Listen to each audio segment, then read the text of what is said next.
Unbelievable. She writes, I guess I know the answer. They wanted to get away with it. There's probably a morsel of truth in that. A dadgum big morsel, I would say, a chunk even. You have a situation where if Clinton, and we remember that moment that she had the press conference at the United Nations that was so astonishing, where she basically says, I did it for convenience and quit sweating me, and asked and answered.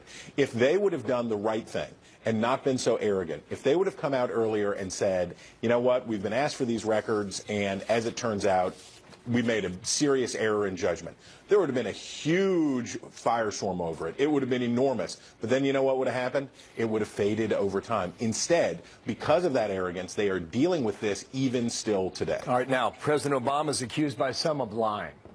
When you go back to that month and the months that followed, was he? You know what one of the favorite terms at the White House in any administration is called this plausible deniability. How come? They don't tell the president things that could be uncomfortable for him. The president can plausibly say that he knew that Hillary Clinton used a non-government email account for some emails to him. That doesn't mean that he necessarily knew that she had a homebrew server in her house running a whole separate email chain and didn't ever use state.gov emails. So he has plausible deniability on that count. Quickly, do you see why the FBI did not prosecute? Or do you still ask yourself, why not? James Comey, the FBI director, basically said it in between the lines. His point was, everybody knew.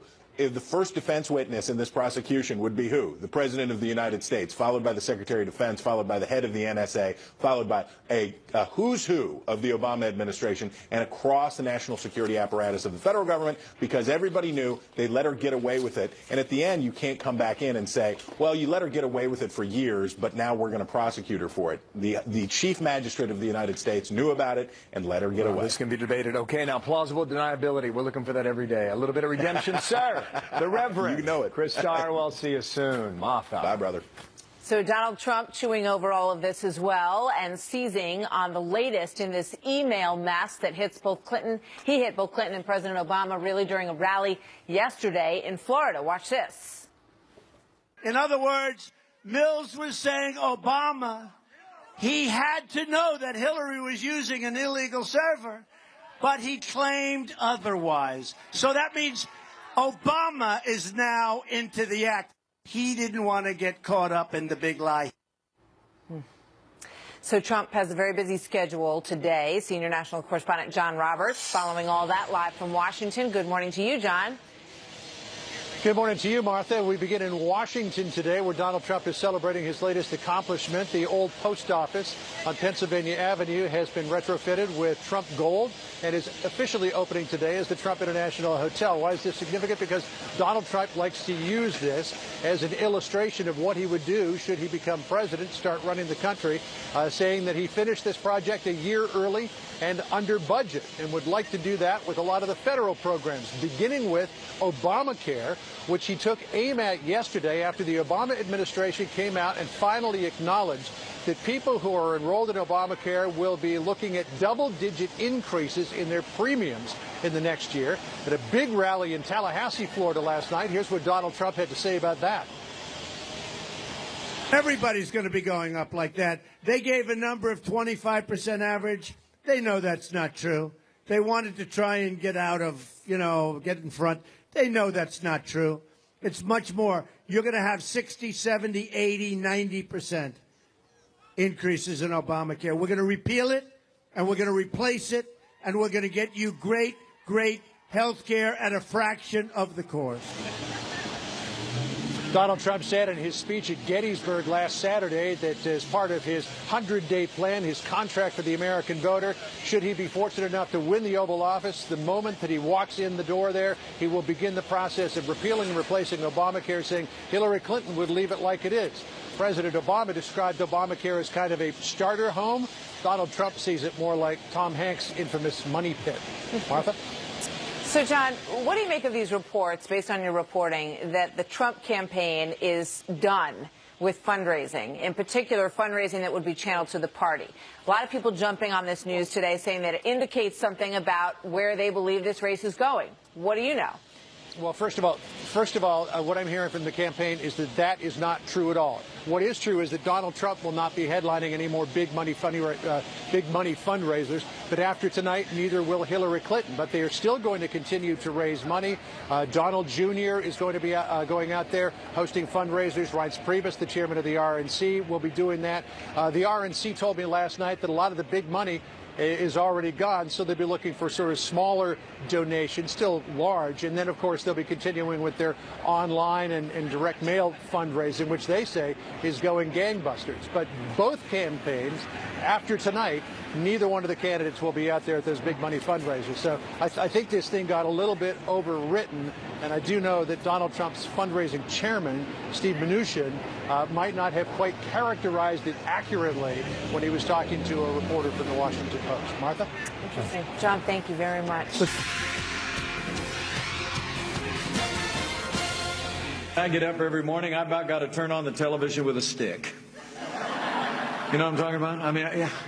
I just never even know what's going to be on there. It's like the media. It's like 2-on-1 with the national media doing half of Hillary Clinton's work for her every day.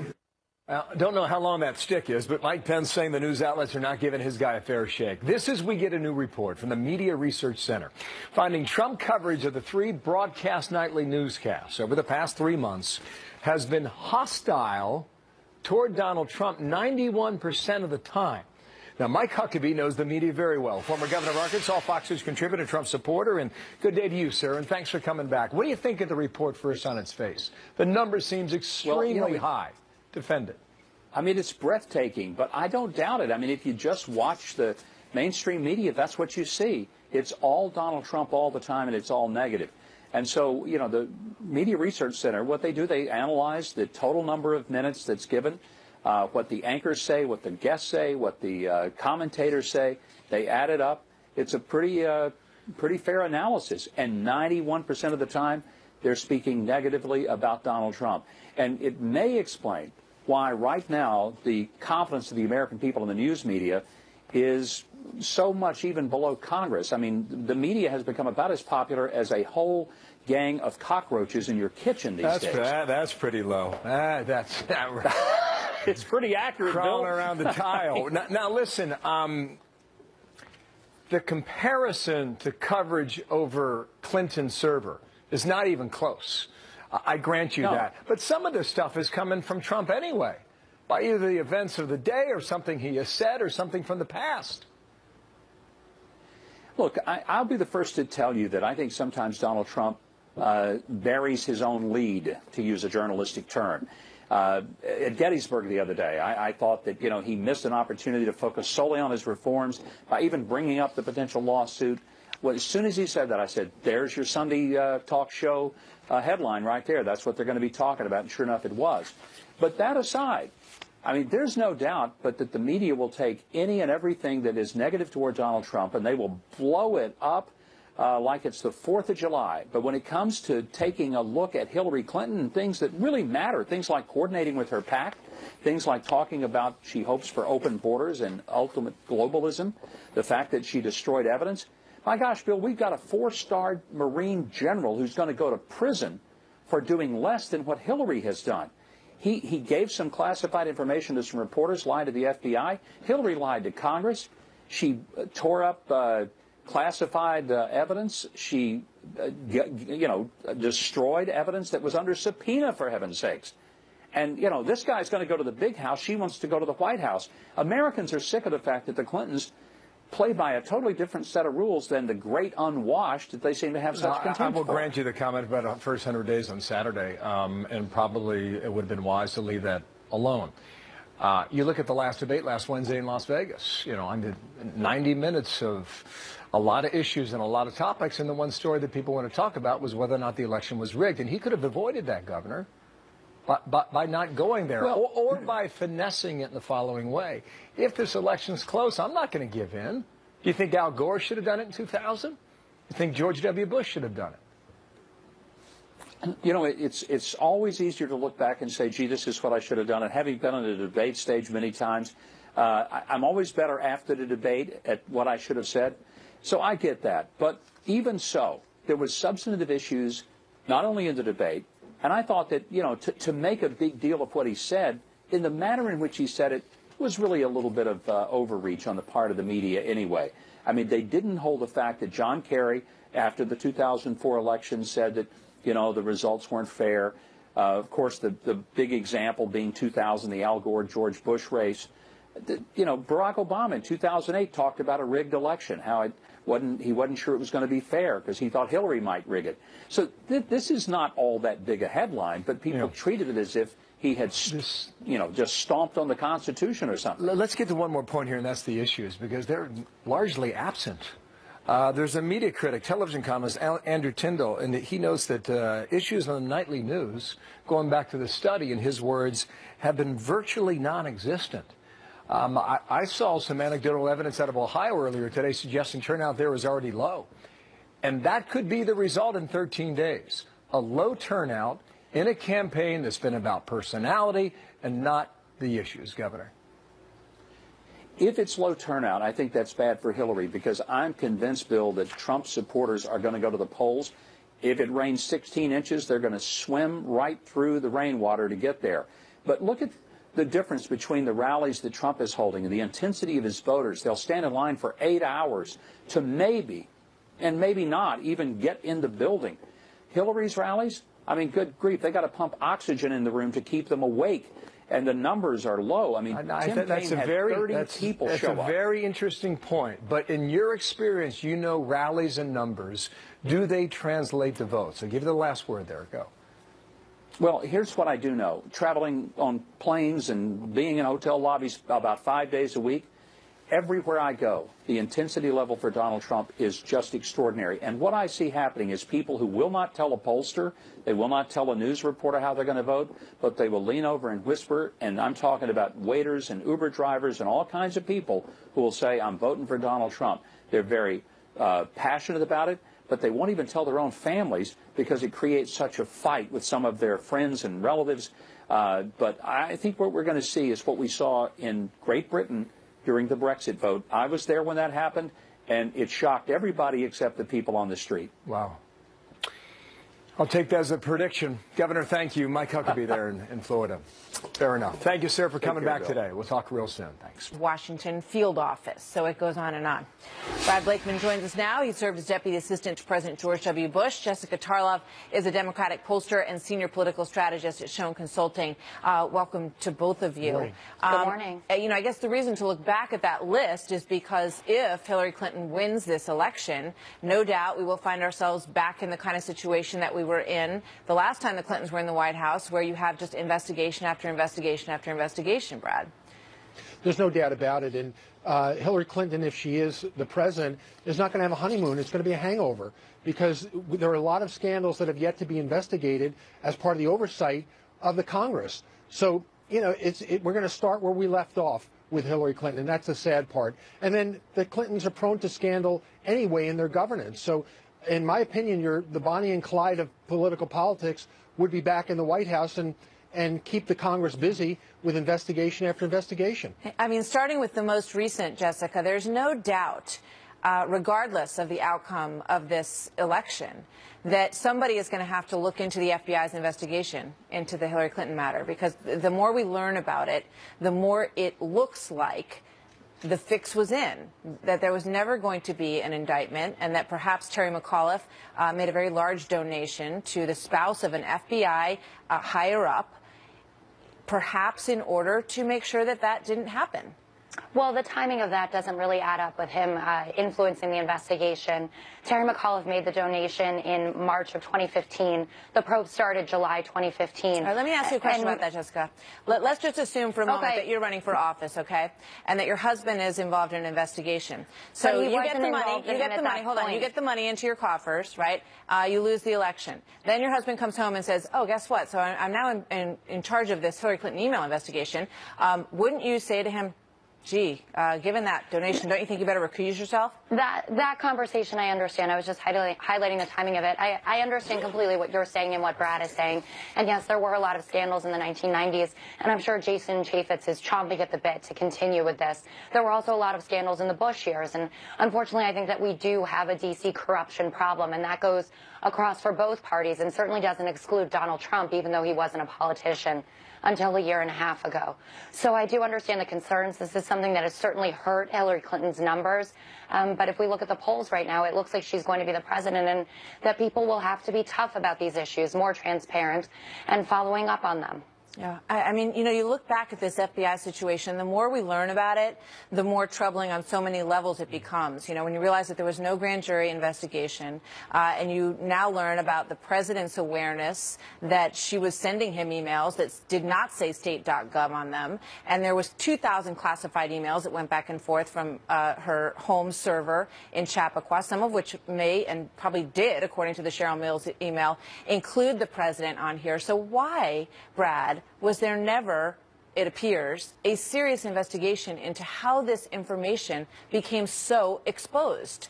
Because I think the FBI and the Justice Department had made a political decision when it should have been a professional decision to truly treat her as anybody else would be treated.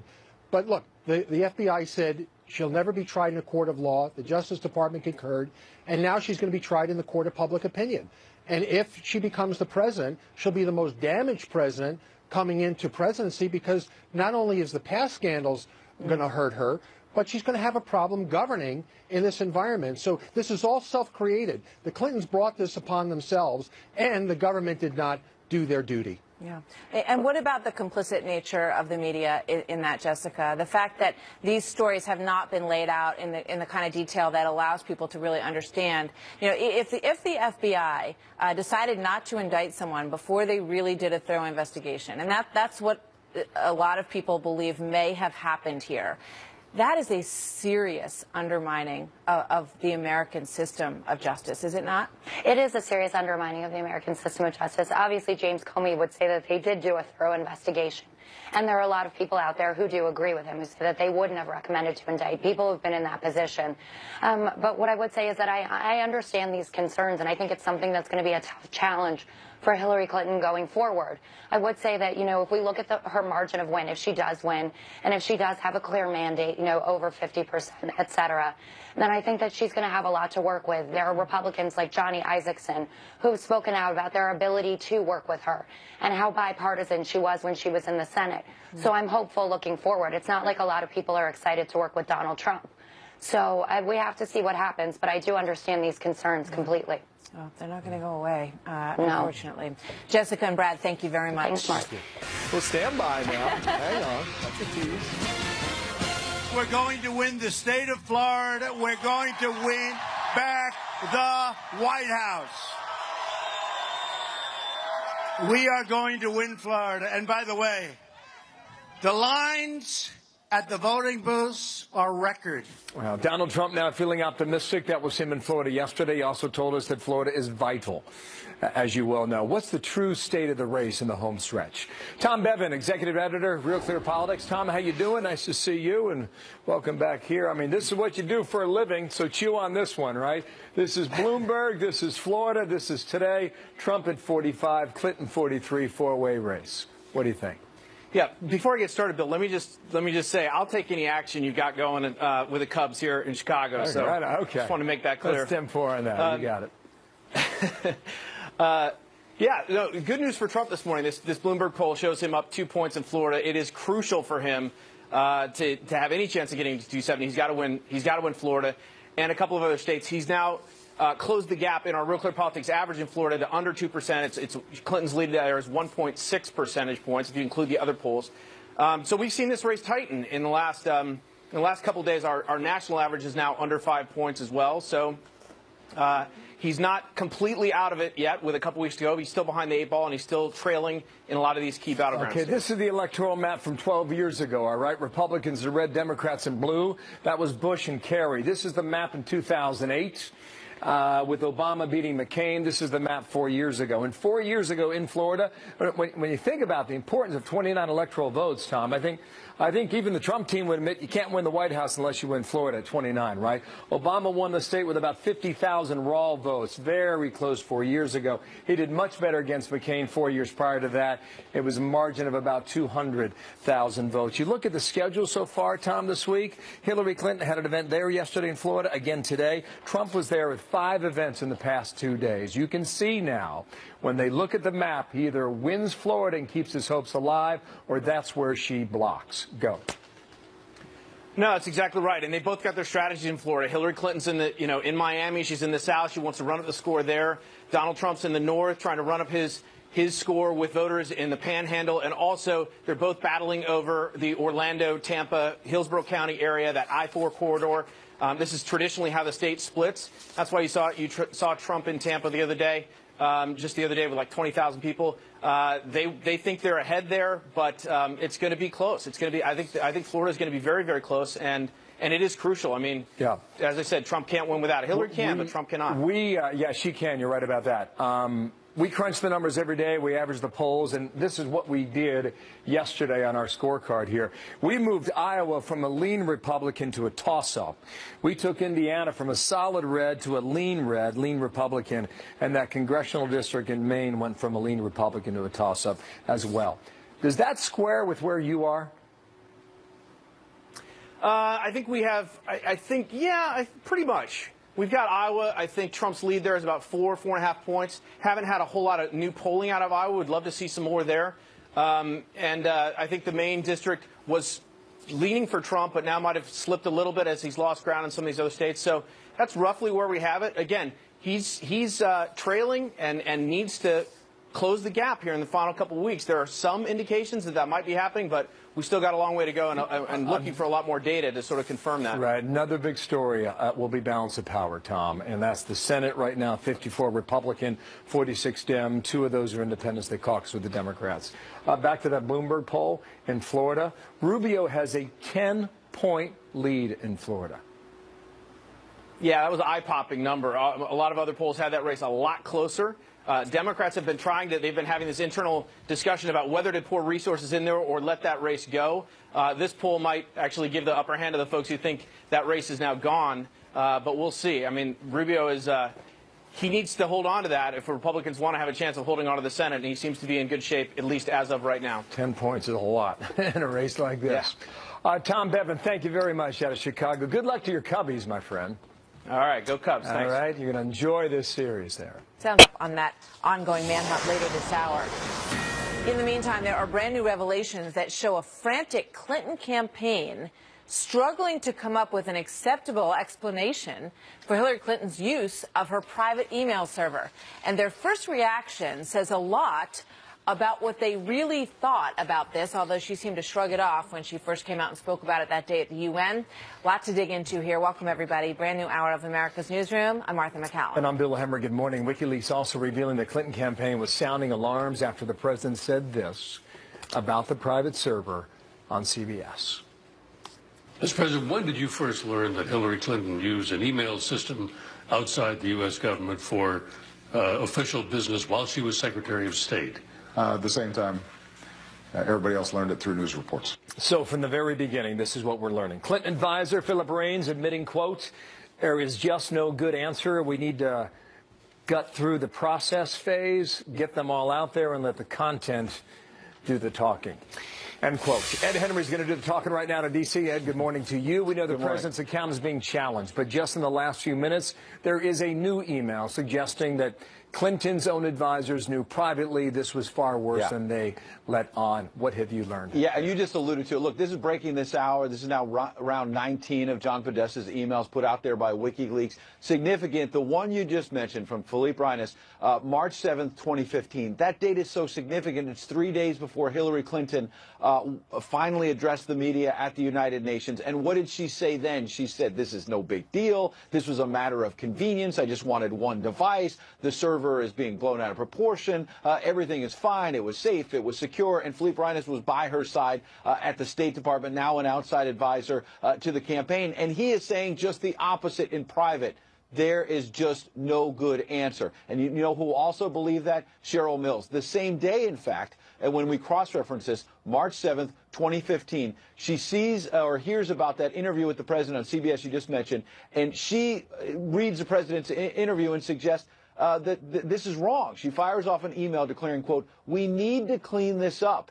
he has emails from her, meaning Clinton. They do not say state.gov, meaning Mills, who was chief of staff at the State Department, knew that Secretary Clinton and the president had exchanged work emails on her personal email address. So his answer set off alarm bells, as you said, because they read it to mean that he had not told the whole truth there. Now, Josh Earnest, the president's spokesman, came out yesterday and said the opposite. He said, quote, "The president did not suggest he hadn't traded emails with her. Of course, the president had possession of Secretary Clinton's email address, but he did not have any knowledge of where her server was located or what sort of arrangements had been made to store her email."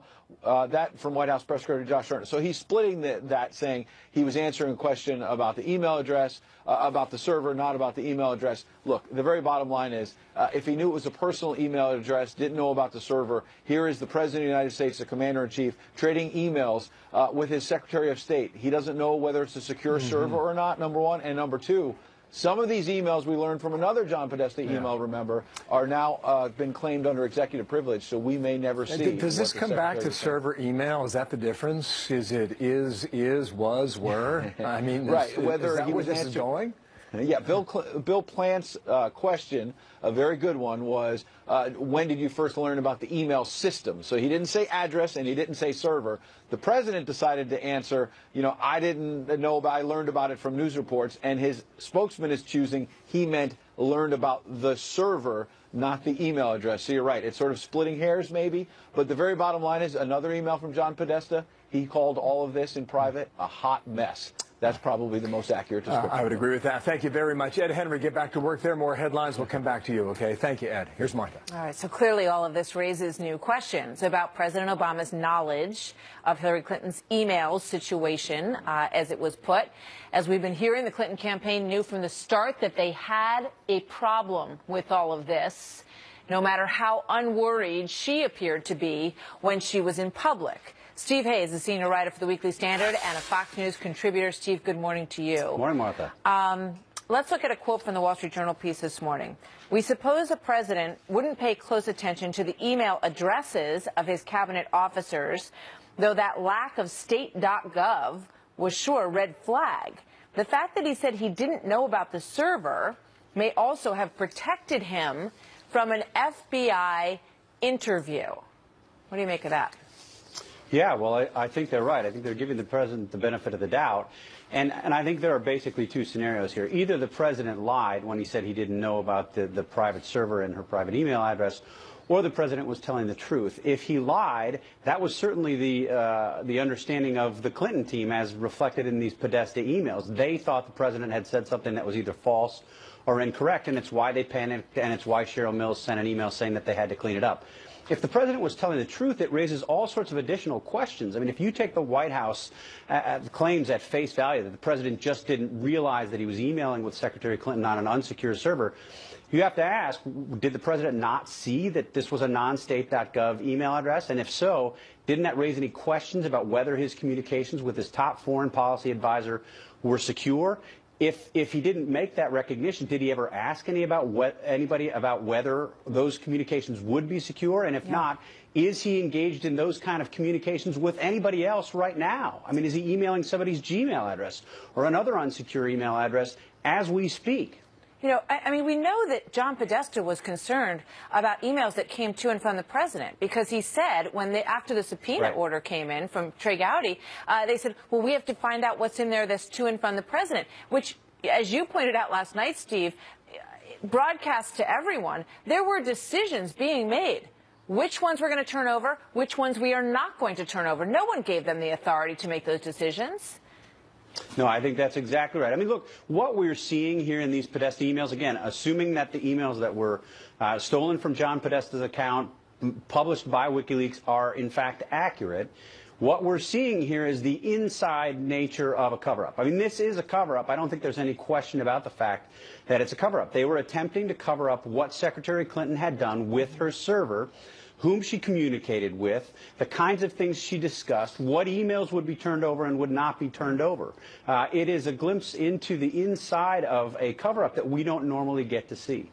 And it's shocking I think when you look at that, those two things, that John Podesta said, we need to make sure that there aren't any in that batch that are to and from the president. And he says he can exert his executive privilege there, which may be true. But he's concerned about the back and forth between the two of them there. And then you put that with the question from Bill Plant, where the president says he was not aware that she was using an outside server. And you have to ask yourself, if you're working on the FBI investigation, those two things alone would put question marks in your head. Well, I guess we need to sit down and ask the president a few questions. No? Well, I mean, you would certainly think, and two additional points. One, the president gave much the same answer to Steve Kroft in an interview that he did with Steve Kroft that he gave to Bill Plant.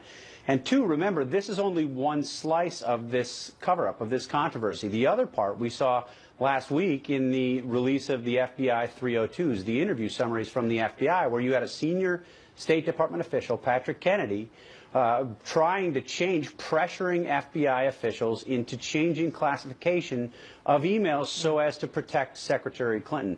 I mean, this whole thing stinks, and we're seeing it from the inside, and again, in a way that we really never get a chance to see. Yes, I mean, so true. And you see now, as you point out, the scramble that was happening. So she's, coming before the American people saying, I just had one device. It made it easier for me. But there is a scramble and panic, I think, is not too strong a word, based on these emails and on Patrick Kennedy's statements as well, to figure out how to cover this whole thing, because they knew it was politically very dangerous for her. And that goes back, I think, again, Steve, to the question of, given all of that, did the FBI give this whole thing short shrift? I mean, I don't think there's any question. The FBI has to be embarrassed when it looks at the interview summaries that have come out.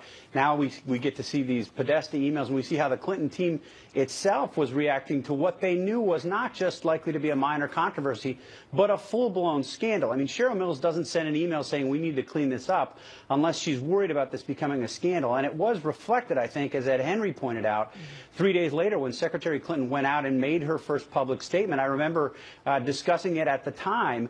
The takeaway there was, if there was a good answer to why she had done what she had done, we would have heard it.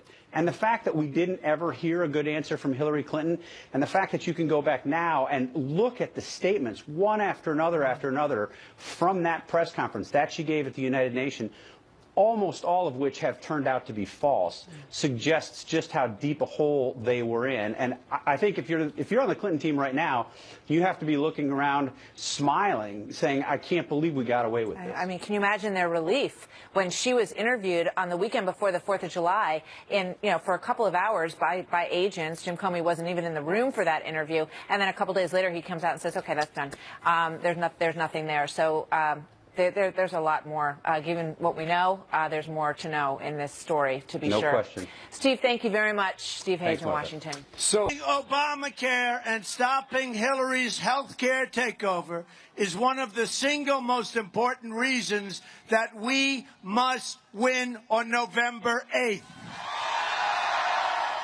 Donald Trump doubling down on calls to repeal and replace Obamacare as the White House admits that millions of Americans will see their costs skyrocket in the coming year. And most of those are coming forward now. Yes. I mean, now is when people find out how much it's going to cost for next year. An average of 25%. Some places are seeing 116%. If you look at a place like Arizona, about 1 in 5 consumers will have to choose plans from a single insurer. And while 15 insurers will be joining the exchanges, 83 say that they cannot afford to do that plan anymore. Former New York City Mayor Rudy Giuliani, Donald Trump advisor, joins us now. Mayor, always good to see you. Good morning to you. Yeah, I mean, from the beginning, I knew Obamacare was a failure from day one. Yeah, we all did. And then he lied to us. Keep your doctor, keep your insurance, lie. It's going to cost less money. How could we possibly have believed? How can you cover people with pre-existing conditions and have it cost less money? And I believe in covering, but I don't believe in lying to people. So the whole financial basis for this program was done by a bunch of liberal idiots who have never run a business, never run an economic program in their entire lives.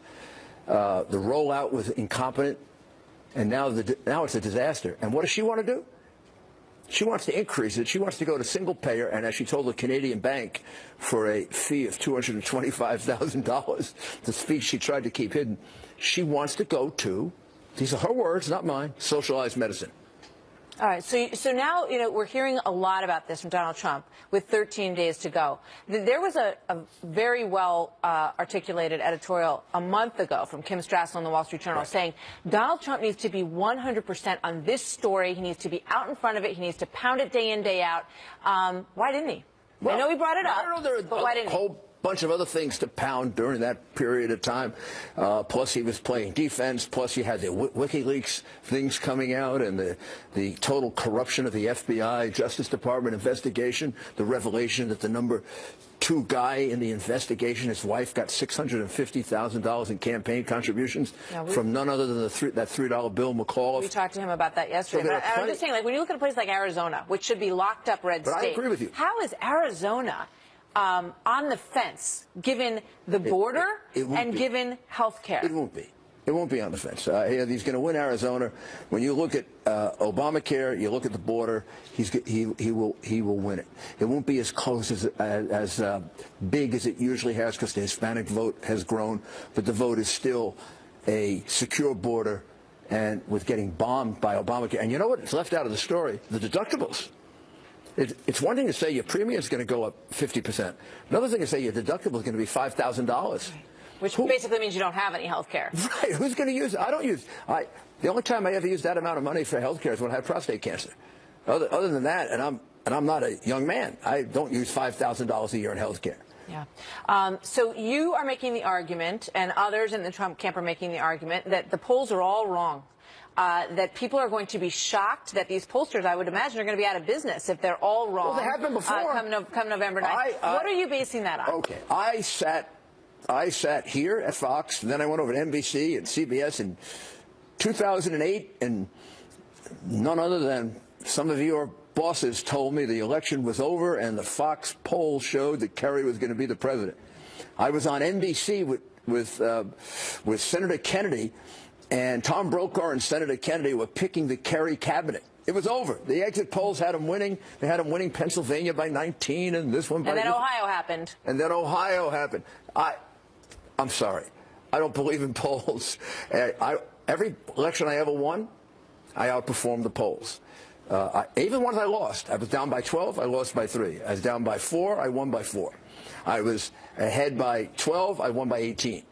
So I've always overperformed the polls. They've never been accurate in my case. All right. So what about ground game? Because, that's the big argument for Hillary Clinton. And this is states. I understand. But, Florida, Ohio, Iowa, Nevada, Arizona, Pennsylvania, looks like it's going for her. But then he's got to have either New Hampshire, Colorado, or Wisconsin. Well, exposure there. So he spent, the reason that Florida flipped, and he's now 3 points ahead, is he spent 3 or 4 days there.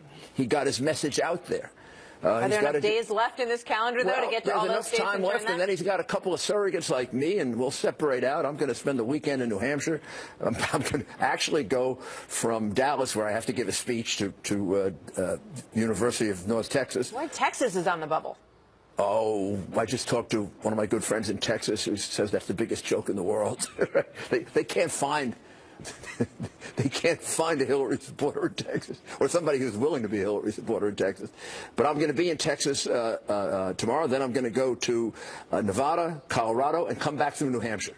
And I'll do my own campaigning, so it won't be the 10,000 that he gets, but maybe I can get 2,000 or 3,000. Listen, call us from the road, because we would love to hear from you. And then I think he's got a surprise or two that you're going to hear about in the next few days. Right. I mean, I'm talking about some pretty big surprise. Oh, yeah, I heard you say that this morning. What do you mean? You'll see. Stay tuned. Rudy Giuliani, you're lucky because we got to go. I'm out of time. Otherwise, I keep pressing you. We're not going to go down, and we're certainly not going to stop fighting. We got a couple things up our sleeve that should turn this around in a way that even the liberal pollsters will get to see it. Rudy Giuliani. Okay. Stay tuned, folks. And it beat the deadline. You just heard Rudy Giuliani, and now we have this new poll out of Florida, the battleground. Bloomberg shows that Donald Trump has a slight edge on Hillary Clinton. He's up 2 points, 45-43. Mark Thiessen, fellow for the American Enterprise Institute, Washington Post columnist and Fox News contributor, and Ebony Williams is a political analyst, attorney, and Fox News contributor. A good day to both of you. There's a suggestion this thing is over already. Mark, as you analyze that, how do you react to something like that with 13 days left? it's never over until the last vote is counted. I mean, there could be a world-changing event between now and the next 2 weeks. There could be any number of things that could happen. And look, I used to work for Senator Jesse Helms of North Carolina, and Senator Helms always used to say, I never won a poll or lost an election.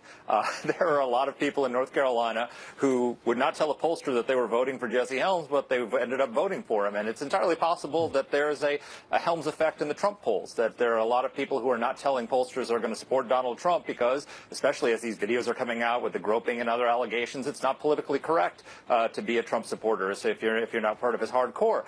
So there could be a little bit of effect. Whether it's enough to make up the difference in the polls is yet to be seen. But 538 gives him about an 18% chance of winning, and that gives Hillary about an 80% chance of winning. But that's not a sure bet. 18% is pretty good odds. So it's not over yet. Ebony, how do you see it? I would think, Bill, it would be a great mistake on the part of anybody, particularly the Clinton campaign, to be overconfident and think anything was over at this point. A lot can change in 13 days. Also, I actually don't think that the Clinton campaign, now many in mainstream media and whatnot might think it's over, but her campaign doesn't. I know that because she's deploying Elizabeth Warren to Meredith College in North Carolina, as Mark spoke to. That's an important state, and they're trying desperately to take advantage of early voting there because she knows it's not a sure thing and it's certainly not in the bag. Well, as you know, early voting goes to the Democrats historically, and the day of voting goes to the Republicans. And Mitt Romney won the vote on Election Day. Barack Obama beat him in the early voting tally, and that gave him a second term. Mark, what about this Obamacare story? Is that the kind of surprise that could swing this election? Yes or no? I don't know if it's going to swing the election. It certainly is going to have an impact. I mean, you look, for example, Hillary Clinton is making a big push in Arizona. We just learned that premiums are going to go up in Arizona 116%. That is enormous difference. And it's true, the same is true in other battleground states. You've got premiums going up in Florida by 17%, Maine 21%, North Carolina 24%, Iowa 20%, Ohio 13%. So this certainly could have an impact. But where it really will have an impact, Bill, is probably in these close Senate races and the ability of the GOP to keep the Senate. For example, Pennsylvania, Pat Toomey's in a really tough race, really close race to keep his Senate seat. Premiums are going up by 33%. The Republican Senatorial Committee has got an ad up with his opponent saying how proud every Democrat should be about Obamacare. North Carolina, Richard Burr in a tough race. Missouri as well. So it could have an impact in those Senate races. Yeah, more than the presidential. What do you think of the Obamacare effect here? So two things on this, Bill. There's the truth. Mark's right about the unpopularity of Obamacare. It was unpopular when it passed, and it remains unpopular now with these new premium hikes, even more so. But, separate issue, how will it affect these races? The White House, I just don't think it's going to have a lot of effect. Health care isn't even in the top 3 in terms of when voters list their concerns for this election. There's also now, down ballot, again, I do think Mark might have a point there, but this is going to be about, I think Mr. Trump missed a huge opportunity to campaign harder on this. If this was an election about policy, this would be a different conversation we were having. You know, well, it's a bit late in the game on that. He certainly should have been making those arguments sooner. This has now been about who Mr. Trump is as a man, for better or for worse. Thanks to both of you. Ebony, Mark. Thank you. Onward, 10:30 here in New York. Sundays. She's also the author of the new book, Let Me Tell You About Jasper, How My Best Friend Became America's Dog. Nice graphic. How are you? Great, how are you? I don't know how you make a living off a dog, but I might have to try it. He's got a new nickname. Oh, yeah? Meal Ticket. Hashtag. Okay, the story I just mentioned, fine, is happening right now. Both candidates are focused on these battleground states. You can watch where they go, Dana. You can know. It's Florida, it's North Carolina, it's Ohio. Just as we all knew that those, as you know, when you do the map. 2 years ago, when you started showing the map to people, right? And you said these will be the states that it comes down to, and you were exactly right. And these are the states it's coming down to. And they are still the states too. Yeah. Republicans are making a last-minute investment in these Senate races. Right. What's that tell you? Well, it's a couple of things. One, Hillary Clinton has done a huge amount of fundraising. As of a month ago, she had done more fundraisers than Obama and Romney combined in 2012, 658 to 59 done by Donald Trump. What do you get with extra money like that? Efforts to do get out the vote, organization, things like that. What Hillary Clinton's team is doing right now is investing a huge amount of money into red states where they think that they might be able to upset some of the Republican Senate candidates, like in Missouri. They're going to try in Indiana, though I don't think they'll be successful in Indiana. So what's happened is that you see that Mitch McConnell, the Republican Senate Majority Leader, through the direction of outside money, whatever, and the RNC is putting money to save Republican seats. The position you'd prefer to be in at this point is to be one where you are not having to defend Republican seats, but that you are doing what the Democrats are doing, and that you would be going after Democrats and trying to make sure that you keep the majority in the Senate. You know what the importance of that is, being a Republican yourself. For a while. What do you know? Maybe. I don't know. I don't know. We might be breaking news. I don't know. Are you I'm waiting right? to see. Are you one of the write-in folks right now? I don't know what I'm going to do. Okay, all right. Well, you don't need to tell me, and I'm not going to ask you. But what I do want to know from you is whether or not you think the voters consciously think about a divided government. I do think so. And you mentioned, I'll tell you what, the podcast TV show that I do with Chris Narwhal, in his data dive this past weekend, he showed that in years where you've had a big disparity between the presidency. So, for example, 1984. If you did the map in 1984, the only state that you would have had to turn blue on your map that night would have been Minnesota. So, but what else happened that night? Actually, Democrats picked up 2 seats in the Senate. Interesting. So there is precedent for people understanding that they like checks and balances in government. 1996, Republicans picked up example. 2 Senate seats in a year that Bob Dole was beaten badly by Bill Clinton. Look at it. There's Bloomberg poll. Marco Rubio, if he is up 10 points in Florida over his challenger, that tells me that Trump's not down 11. Trump's right in that case. And actually, they don't ever actually speak about each other when they're out on the campaign trail, but Trump and Rubio actually might be helping each other down in Florida. So if you are motivated to go vote for Rubio, you might decide to vote a straight Republican ticket. Or if you go in to vote for Trump, you might say, I might as well help him keep the Senate. Tell me about the book. Oh, the book. You are kind enough to ask. It's a book about Jasper. I call him America's dog, not because I think he's the #1 dog in America, but because one day on Red Eye, Gutfeld we were talking about a celebrity. She hates the paparazzi taking pictures of her dog. And he said, would you be like that, Dana? And I said, no, of course not. I want to share my dog with everybody. He can be America's dog, and I'll do all the cleanup. So it's fun. It's got a lot of pictures. That's where it started. That's right. What's Peter think about this? There's a great story, What actually. An understanding man. Quick, if you go to dailysignal.com, you can read an excerpt from the book about how Peter got arrested after failing to pay a $25 ticket for walking the dog off the leash, even though he tried to pay the ticket, and it's a bureaucratic nightmare. You talk about the overcriminalization of America. It happened to us, and you can read that chapter on dailysignal.com. It's pretty funny. Great pictures. See you at 5 o'clock. Okay, see you then. Thank you, Dana. I read that part. So Arizona is a state that is considered up for grabs right now in the presidential race. You've got very tight polls there as we learn that voters will be hardest hit when the new Obamacare premiums kick in next year. Some people could see costs rise 116% in the state of Arizona. President Obama explaining why he thinks that is. Now, part of this is because Arizona is one of those states that had really low average premiums, among the lowest in the country. So now insurance companies basically are trying to catch up. Jan Brewer, former governor of Arizona and a Donald Trump supporter, joins us now. Governor, welcome. Good to have you with us today. Thank you so much, Martha. So let me start by asking you your reaction to what the president said in that soundbite. He always has an answer for everything. The bottom line is that we know that Obamacare is not working. It's a failed program. Whether he misled the public when he proposed it and it got it passed, and they had to read the bill to find out what was in it, and now the roosters come home to roost. It is a terrible situation that he's placed the American people in. In Arizona, you know, a young man, single, is going to pay $450 a month for his premiums. He can't see his doctor. He can't have his same carrier.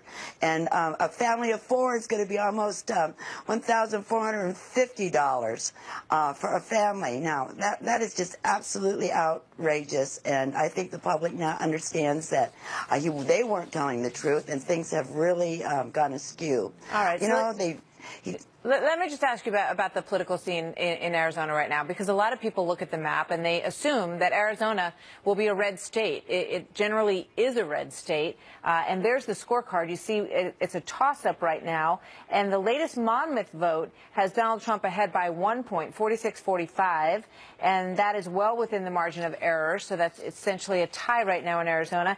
And then take a look at the Real Clear Politics average, which has Hillary Clinton at 43.5 versus Donald Trump at 42. Why is this even close, especially given the build the wall mantra that should be more popular perhaps in Arizona?